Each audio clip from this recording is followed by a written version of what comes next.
Welcome to the Happy Healthy Life Podcast with your hosts, Rob and Randy, who reveal the truth, the lies, and confusion about health so that you are no longer the victim to mainstream medical dogma and you are the hero to your own happy, healthy story. Welcome to the Happy Healthy Life Podcast with the Happy Healthy Guys. We are the Happy Healthy Guys. I'm Dr. Randy. And I'm Dr. Rob. Good to have you here, my friend. Let's get this show on the road. Let's rock and roll. We've got a great show today because we want to answer a question that we get a lot. So anytime we're traveling and people find out that we're experts with metabolism, we help people lose fast and keep it off. One of the questions that we get right now is this: what do you think of Ozempic? What's your feeling about that? Should I do it? Should I not do it? I've got friends of mine that are doing it. They're losing weight. They're losing weight fast. They're staying on it. Let me know about this Ozempic thing. So we want to talk about it, and it's all over the media right now. I was watching the Grammys the other night. I guarantee you there were people on the Grammys, and I know there were because Oprah Winfrey, who was there at the Grammys, that's a whole nother story. Yep. But she's one of the celebrities that's now outwardly talking about it, which is interesting because she is or was the spokesperson for Weight Watchers. So now she's telling you don't count points. She took the check. Just do the Ozempic. Yeah, no, she took the check. You know, if you could say anything good about Weight Watchers, listen, there was accountability, right? You met, you had accountability, you talked about it, you had to show up each week. And now they've moved from accountability over to profitability because it's way more profitable to say screw accountability, and she took the check.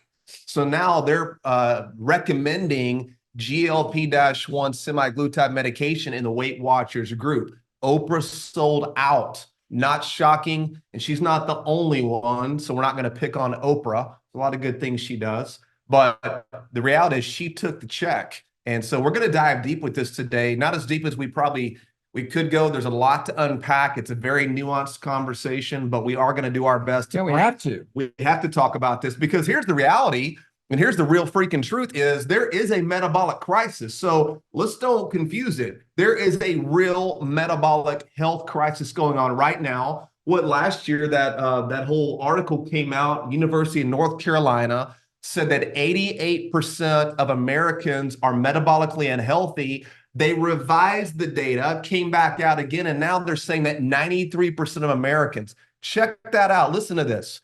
Listen to what I'm saying. 93% of Americans are metabolically unhealthy. So we've got about 7% of Americans walking around that have any type of metabolic health. Are you freaking kidding me? Which is why the projections and why the drug companies, specifically this Novo Nordisk, is going all in on these semaglutide drugs. In fact, Novo Nordisk, that's a Danish company, Dr. Rob. They're in Europe, and guess what isn't allowed in Europe? These drugs. So the company in Europe knows this is an American problem. They're going after America, and they're projecting $100 billion by the year 2030. Ladies and gentlemen, that's 6 years away. 9% of the American population is their goal, will be taking these drugs every single week with these weekly injections. Yeah, so let's get into it. We'll talk about what it is because there are people who are listening right now that have no idea what Ozempic even is or what this GLP-1 hormone is or what a semaglutide is. So we'll talk about that. And we have to, because when people see other people right now in the media, like I'm looking right now, it was on the Today Show, they're talking about how Tracy Morgan, that actor, I actually met him in an elevator in Las Vegas, interesting enough, but he's taking them. Amy Schwimmer is on it, Chelsea Handler, and then most notably, Oprah Winfrey. And why would they not get Oprah to be on there? Because it seems like throughout the years, she's been the spokesperson for losing weight. So of course they would get her as their number one spokesperson. But here's what it is. So a semaglutide is a medication, okay, that was first, quote, approved for type 2 diabetes, right? Because of the impact that it has on your hormone receptors, being your GLP-1 hormone, which is naturally, let me repeat, naturally produced by your body. When your hormones are working the way they're supposed to, it's naturally produced, and it helps to be able to regulate blood sugar by stimulating the release or the release of insulin or an insulin response to high blood sugar. So those are all things that happen naturally inside your body. And so, as we know, in people that have done the program, one of the biggest things that we get back from people is, oh my gosh, I'm now off my diabetes medication. People who were taking type 2 diabetes medication are now not taking the medication anymore, because what it is that we're able to do with a hormone response, a proper hormone response, and getting your body to naturally regulate these hormones on its own, which is why we get great results. We'll talk a little bit more about that. But what they saw is that this weight loss industry is $1 billion industry. So now we had a diabetes medication that people who were taking it, well, they didn't have an appetite anymore. So they started losing weight, and they said, okay, so let's just change the name. They changed it to Wegovy. Okay, so you had Ozempic, now you have Wegovy. And now that what they're, one of the reasons why they did it is so that you could actually diagnose this problem, because historically, you couldn't diagnose a weight issue. So because you can't diagnose it, you can't prescribe a medication to it. If you can't prescribe a medication for it, then the pharmaceutical industry doesn't make any money. So now they said, okay, let's be able to diagnose this person as having a diabetic problem, change the name now that people know that they can lose weight without having to change their lifestyle at all. And now here's where we're at. Yeah, well, let's talk about, can you really lose weight on these medications? Because that, I'm going to actually challenge that on some level. When you start looking at the studies and looking at the data, and the data is out there. Remember, these drugs didn't pop up just a few years ago. Like you were talking about, Dr. Rob, these drugs have been around since 2005. Millions of people have been treated with these medications, yet diabetes is not any better, it's worse. And obesity is not any better, it is worse. So things are the miracle drug cures, all that should be getting better, and it's not. But if you look at the data and in the clinical trials, check this out. This is insane to me. How much weight can you really lose on these GLP-1 drugs? Well, here's what the studies show. Within 1 year of treatment on these medications, here's what they say. Up to 63% of the people who take these drugs for 1 year lost 5% of their body weight. Best case scenario, up to 27% would lose 10% of their body weight. Now, I'm not that great in math, but 63% plus 27% leaves 10% of the 100 that's not being accounted for. 10% couldn't even stay in the trials because of all the effects on their body, which we're going to talk about. These drugs, like all drugs, are not innocuous. They're real dangerous health effects. So if you take those numbers, let's just take best case scenario. Let's say you fall into that 27% and you're that 10% responder.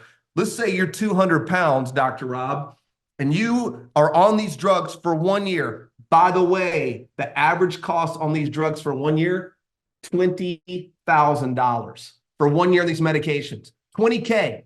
So you take somebody who's 200 pounds, they're on it for 1 year. Let's say their best case scenario, they lose 10%. That's 20 pounds weight lost in 1 year. If you take that number and you multiply or divide it by what it costs, that's $1,000 a pound to lose 20 pounds in 1 year. Are you freaking kidding me? $1,000 a pound to trick the body, to drug the body? Are you, and this is insane to me. They're not telling you this. So these are not the end all be all miracle cure drugs. Those type things don't exist unless you're into fairy tales. They're not real. It's all hand waving and voodoo. They're lying to us every single day. So you think you get on these drugs, they're going to change your life. What happens is you've got real problems on your hands, which we're going to dive into. Yeah, let's talk about them right now. Let's do it. Let's jump in right now. So when you look at the side effects, because you understand that it doesn't matter what kind of medication that you're taking, what kind of drug that you're taking, that it's all effects. There's not a such thing as a side effect. Exactly. It's all the effects that it has on the body. Cause and effect, right? That's exactly right. Okay, so here's the quote side effects or the effects. Gastrointestinal issues that include nausea, vomiting, diarrhea, abdominal pain, and constipation. My question had always been, how do you get diarrhea and constipation at the same time? That sounds like a terrible problem to have, but it's something that is created by the medication. I say that I used to wonder about that when you would see all the side effects of the medication. Well, usually when you get diarrhea and constipation at the same time, that's usually called, instead of number 1 and number 2, that's number 3, because now you're making deals with God that you'll never do that sin again if he'll just let you feel better. Who's ever done that? Be honest. You feel so bad, it's coming out of every orifice, and you're praying, God, I'll never, ever do that again. Oh my God, that happened when I had to take when I had taken the medication after my back surgeries. Yeah. I literally thought I wanted to die. So not a fun side effect. Appetite changes, okay? So you do have a reduced appetite because of what it's doing to mimic this hormonal response in the body. So will it reduce your hunger or reduce your appetite? Yeah. However, now guess what you're doing? You're eating whatever it is that you want. And that, like you always say, is not innocuous. That is going to have a negative effect on the body. But there's also this risk of hypoglycemia. Hey, before you even go there, let's go back to that, because what you're describing is it's stomach paralysis. Yes. So a third of your small intestine is being paralyzed. So it's slowing the transit time from food being eaten, digested, and obviously eliminated, so it stays in your body longer. This is one of the reasons they're saying that 70% of people can't stay on this medication for more than a year because of the paralysis. And here's what's even crazier. Some of this paralysis is becoming permanent. There's lawsuits all over the board right now because you have permanent paralysis of your gastrointestinal tract. Are you kidding me with this?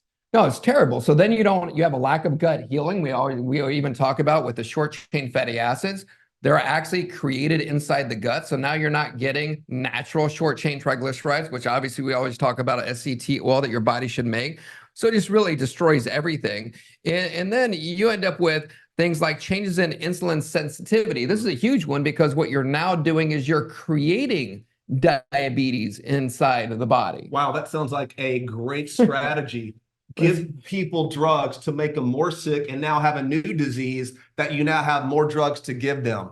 Beautiful business model. Bad for us, great for them. Remember, the burden of proof is always on the for-profit drug company. We're just telling you the truth. You guys know this, tell the truth, but the burden of proof isn't on us. We don't make money or not make money if people take drugs or vaccines or have medical procedures. That's on them. They're the one making money hand over fist. They owe us the explanation. Then you got pancreatitis or inflammation to the pancreas because of the amount of stress that you're putting onto the body because of that insulin response. So not a good thing. So if you damage the pancreas, it's called, okay, it's over. So you don't ever want to mess with the pancreas. Almost said a bad word. So yeah, this makes me want to cuss. I'm not going to lie. If we drop a couple of bombs here, y'all forgive us.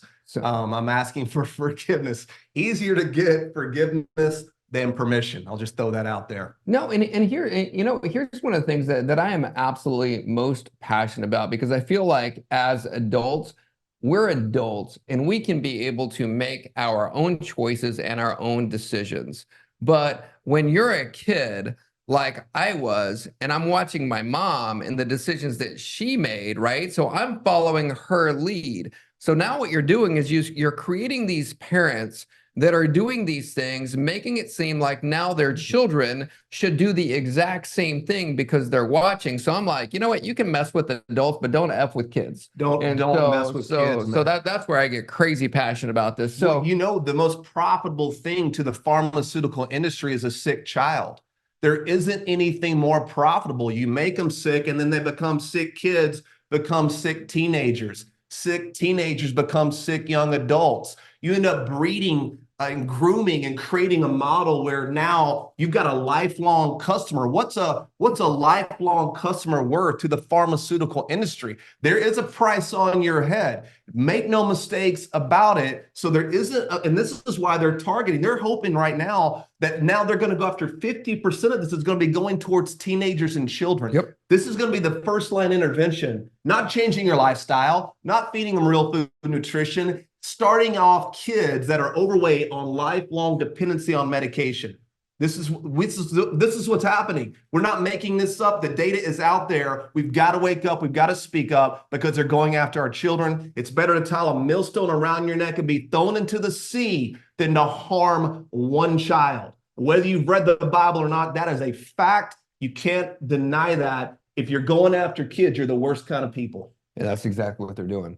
So last but not least on this list, and guys, I just took this right off their websites, is the thyroid tumor risk. And so they're showing right now in studies that because of disrupting the hormones inside the body, that now you're seeing tumors, thyroid tumors in there. So guess what? Let's either take the thyroid out or you've got a customer for life because now they need thyroid hormone as well. So now you've just disrupted the entire God-given natural hormone cascade, and now you're screwed. Yeah, MTC, medullary thyroid carcinoma. It is a real risk, but you won't know the real risk until the drug's been given to millions and millions of people, and now the data is in.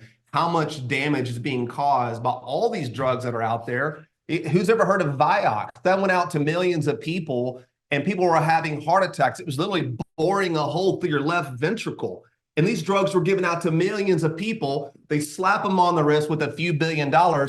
Heck, they made 50 billion. So who even cares? It's collateral damage. But the side effects, right? The side effects are worse than what we're even saying. Listen to this. Who's ever known that serotonin, right? That feel-good hormone, most of that is made in your gut. 95% of it. So because these destroyed the GI, the gastrointestinal tract, guess what another symptom is and an effect of these drugs? Suicidal ideation, depression. People are killing themselves. Kids are going to be killing themselves on these medications. Here's what's even worse than this. Not only are they killing kids, they're going after the 65 and older. The number one cause of death in 65 and older is fall and injury and breaking bones and hips. This is because as you get older, it's called sarcopenic obesity. You're losing all of your muscle and you're gaining body fat. You've seen it, the skinny fat person, the skinny little legs, the skinny little arms, and all the trunk fat that's everywhere and around the organs. So the reduction in body fat isn't body fat. They only talk about reduction in body mass because guess what? They're saying up to 70%, and this is the clinical data, 70% of the weight loss is LBM, lean body mass. So you're losing weight, but you're losing your muscle. So guess what happens, Dr. Rob, when you come off these medications and you lost half your muscle mass?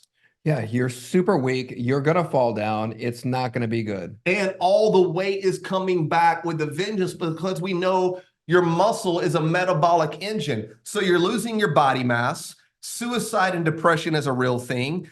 The thyroid cancer is real. You're getting stomach paralysis. And check this out. This is what's even crazier. And nobody's really talking about this. You got to dive deep. You're not going to hear this in the bought and paid for media, which we already know the pharmaceutical companies, they control the narrative. But what's interesting about these drugs, you've got two types of things that happen to fat cells. A lot of times you think, I want to get rid of my body fat. That's really not what you want to do. Fat is healthy. It can be an essential organ. It controls hormones. But it's not fat cells that are getting bigger. This is called hypertrophy. So when fat cells are inflamed, when you eat seed oil, processed sugar, processed food, your fat cells grow, swell, get bigger, and they break. And they now are releasing a hormone and a fatty acid called palmitate. It goes to your muscle and your liver cells, and it creates type 2 diabetes. You're now insulin resistant. So what you want cells to do, fat cells specifically, is to go into hyperplasia, not hypertrophy, where they become smaller and smaller and smaller. These GLP-1 drugs cause your fat cells to go into hyperplasia. Here's the problem. You're not only now shrinking your fat cells, you're causing them to multiply. So you multiply all these fat cells, and when you come off that medication, which most people are going to have to do, whether financially or they can't stand the effects of the drugs, guess what you're going to do with all those new little small little fat cells? They're going to blow up and you're going to get big as a house. it's going to be worse. You're going to swell and grow and get more sick. So you're destroying your muscle mass. You're creating more fat cells that are only going to get bigger. We could keep going, guys. These drugs are super, super dangerous. And we've got to get out of this because now, because of the drug companies, they're wanting to get this subsidized by our taxpayer dollars. They're going after poor communities. This is a drug that's going to be paid by our tax dollars. It's now going to be going out to everybody. That $100 billion they're planning to make on this, we're going to be funding this. This is wrong. It's nefarious. It's criminal. It is literally cartel behavior. And I can't, if we sound a little bit emotional today, and I'm emotional about it too, man, because I saw your post today about your story and what you went through. Thank God these drugs weren't even around back then. Not that your parents would have had you on them. Mama would have been on it in a heartbeat. But what the heck would have happened if you were? Oh, absolutely. I probably wouldn't be here anymore. So, oh my gosh, man. I got to breathe. I'm gonna take a time out and take a lap. So it's a real thing. Yeah. So we got to talk about then, all right, what's the solution? Because what we can say is that it's not a quick fix. And that's what people are looking for. And the reality, though, is when people even come into our program, right, it doesn't even take as long to lose that weight, like you were just going through the math on that. Yeah. When people come into what it is that we teach people, they'll lose 15, 20, 25, 30, 35 pounds in only 5 weeks, and doing it in a way that's healthy. So let's talk about some of those solutions that we use in order to be able to do that, because when it all comes down to it, you got to get to the root cause, okay? The root cause is there is a metabolic problem going on. If you're that person who you reduce your calories, you try to be perfect, you cut out the sugar, you cut out the carbohydrates, you're doing keto, you're doing all those things, and then you go back to doing what it is that you were doing before, and you gain the weight back, there's a metabolic problem going on. If you've got inflammation, you've got trouble sleeping, you've got pain in your joints, all these are signs that there is a metabolic problem going on. The problem isn't that you don't have enough Ozempic in your body, okay? Let's get that out there. That's always the problem cause, right? It's a lack of drugs. Exactly. If you just could get more chemicals into your body, the next miracle drug is right around the corner, poisoning people into health. Wow, what a strategy. Ain't gonna happen. So let's talk about a couple strategies. Okay, people are listening. You're like, okay, what could some strategies be? Well, one of those strategies is let's get the crap out of your body. Let's detox your body. One of the things that we always talk about, one of the biggest culprits to disrupting your metabolism is seed oils, right?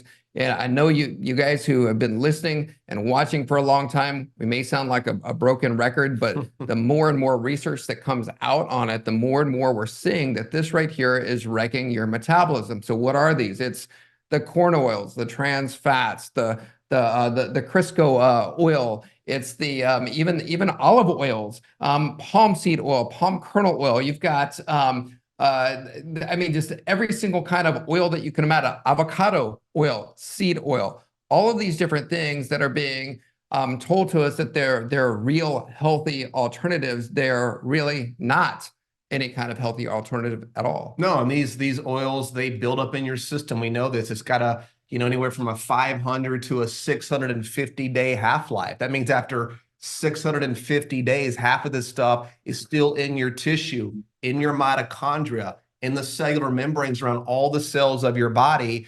And, they're not talking about that. How is Ozempic or Wegovy or any of these GLP-1 drugs going to help people that are being poisoned to death with seed oil? It's not going to fix that. That's why we developed the Happy, Healthy, Thin Metabolism program. Part of that program, and the reason we get the results that we get is because we've got a window and an opportunity to detox your body from years of seed oil consumption. That 5-week retrain, we are literally dumping seed oil out of your system and clearing it from your body, which now up-regulates your metabolism. Remember, everything that you don't want in life is downstream of poor metabolic function. So you've got to start identifying what are the metabolic disruptors. I did a whole podcast back in, I think it was December or January, talking about the 3 things that disrupt our health. This was a huge piece of this.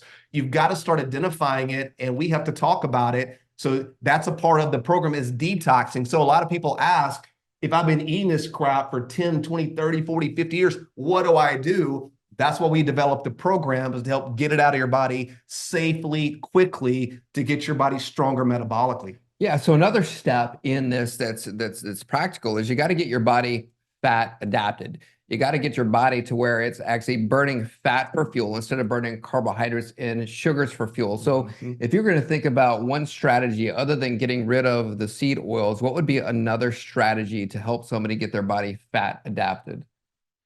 How to get them best fat adapted? Yeah. Yeah. Well, the best way to get fat adapted outside of doing our program is going to be to stop eating processed food, okay? And stop eating multiple times a day. Because remember, every time you eat, you're going to secrete insulin. That's a fat storage hormone. It takes you out of fat burning. So remember, the average American is eating 17 times per day. That's right, 17 times per day. What? Yeah, and I know we're not eating 17 times per day. So somebody's getting our average. So what does that mean? Sitting down at the dinner table? No, it means it's the bite of your cookie, a handful of almonds, a sip of your latte, you're chewing gum, you're drinking a sip of your Dr. Pepper, your diet soda, your protein bar, your protein shake, your lunch, your dinner, your breakfast, all day long, snacking and eating, secreting insulin, making you huge. So stop snacking and eating all day long. Stop eating processed food and processed sugar, specifically high fructose corn syrup, which is a toxin to the human body. So those are some little things you can do to start getting your body to get fat adapted. But, and some of you say, well, what about doing like a keto diet, right? Where you're just eating a bunch of fat. That is treating a symptom because you're just giving your body fat without any carbohydrates. That's why the second you come off the keto diet, you gain massive amounts of weight back. And I don't know that God said never have carbohydrates because they all make us sick. So that's an exogenous way of putting fats into your body versus using a program like ours where we go endogenous. We teach your body how to burn your fat for fuel, which creates a whole different dynamic. So now you can eat fats again, you can have carbohydrates again, and you can metabolize this food because your metabolism is strong and it's metabolically flexible, which means you can go in and out of fat burning whenever you need to. You're not going to wreck your diet, quote diet, by having carbohydrates. You get to eat food. You get to eat it when you're hungry, eat it till you're full and not worry about your weight versus being dependent on a medical model and a system that's teaching us the worst nutritional advice and then throwing a Band-Aid on it, going take these drugs for the rest of your life. I always give this example. The medical system, they pull out a bat, they break your legs, they hand you crutches, and they say, see, what would you do without us? I'm not buying it. Or the other one is they piss on you and tell you it's raining. Quit pissing on me and tell me that it's raining. Thank you very much, Dr. Bob. Sheila, forgive me. I know Sheila's frowning right now. I've been using some language. She's my Christian sister in Christ. And Sheila, I apologize. I am flawed. I am flawed. Sometimes you just got to turn over the tables in the temple. You got to go through and handle some business. So here we are. We're all flawed, Rob and Randy. Yes. All of us.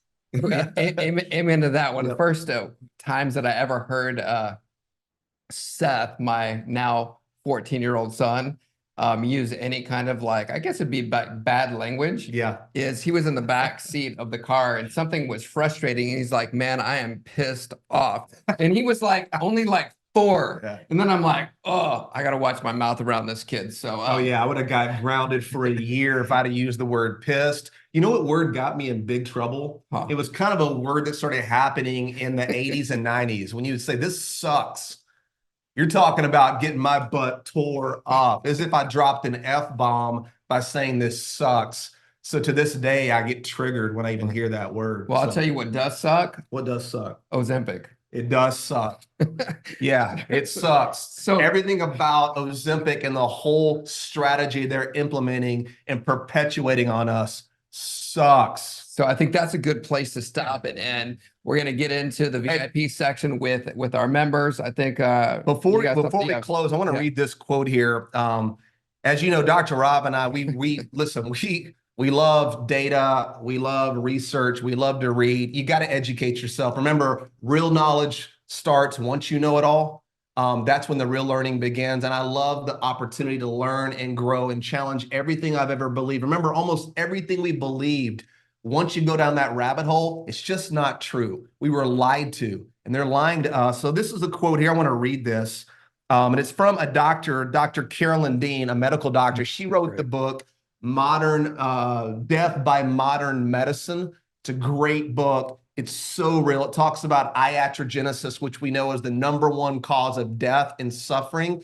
Iatra means physician, genesis means origin. The origin of death in our country, #1, outpacing heart disease, cancer, stroke, diabetes, obesity, is medically induced death. You go to your doctor, you follow their advice, you die by doing what they tell you to do. Here's what she says. She goes, how modern medicine has come to be the #1 killer in North America is as incredible as it is horrifying. Doctors certainly don't think of themselves as killers, but as long as they promote toxic drugs and don't learn non-toxic options, they are pulling the trigger on helpless patients. That is real, and that is true. We got to wake up, guys. I love this comment right here. I'm going to be driving in the rain now, not getting pissed on, but Ozempic pisses me off so much. Thank you, Sharon. Yes, thank you. Yes. So we'll close with that. So today we talked about, those of you guys who may have caught us late, we talked at the beginning. We answered the question, is Ozempic good? Is it bad? We talked about that. We talked about the problems with it. We talked about solutions for that. And as always, y'all, if you like the information that you're getting here, you know what, like the show, subscribe to it, comment on it, rate it, review it. Just let's get more people listening to this so that they can get more of the truth. I know in a couple weeks we're going to be in Miami being interviewed on a podcast. We're going to do a special episode there also. So thank you so much just for supporting us and supporting everything that we do. We appreciate it. It means the world to us. Remember, this stuff gets pushed down. The algorithm does not like this stuff. Nobody really is going to be talking about the stuff that we're going to bring to the forefront. So give us a review, guys. That helps so much. If you have not, rate this, share this, download it. It goes a long way. So we love you guys so much. Thank you for being a part of the Happy Healthy family. We are the Happy Healthy guys. For Dr. Rob and myself, we love you guys. Have an awesome, incredible rest of your week, and we will be back soon.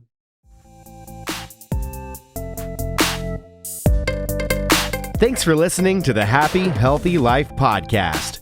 If you enjoy the show, make sure to follow them on Instagram at the H2 Life or on YouTube and Facebook at the Happy Healthy Guys. Don't forget to like, subscribe, follow, and review the show wherever you listen to podcasts.